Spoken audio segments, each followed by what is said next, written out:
আসসালামু আলাইকুম রহমতুল্লাহ বারাকাতু। আমার সম্মানিত দর্শক মণ্ডলী ভাইয়েরা, আমার প্রাণপ্রিয় আদরের ভাইয়েরা, স্নেহের ভাইয়েরা,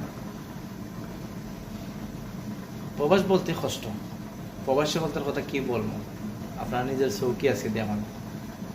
সকাল 6টার সময় কাজে গেছিলাম, এখন রাতকে 11টা বাজে। ডিউটি থেকে আসছি, আইসা খানা বানাইতেছি। ওই দেখেন খানা বানাইতেছে, খানা বানায় খাওয়ানোই লাগবো। মানে এখানে তো আর কেউ নাই, বিবি নাই, মা নাই, বোন নাই, কেউ নাই, নিজেরটা নিজেই করা লাগে। প্রবাসীরা বাস তারারটা তারা দেখে, আর কেউ দেখে না। প্রবাসী তো কষ্ট পাওয়া একমাত্র প্রবাসী বলতেই জানে, আর সকলে হওয়ার মতো নাই।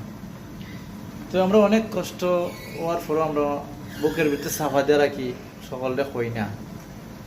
ঠিক আছে, খানা কইতেও চাই না, কি কইম, কইলে তো কেউ শোনার মতো নাই।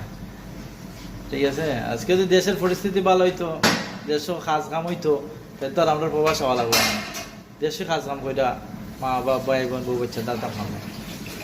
খানা বানাইতেছে আজকে, তো কই আপনারা শেয়ার করি। ওই দেখেন খানা বানাইতেছি। প্রতিদিন এভাবে খানা বানানি লাগে কাজ কইরা।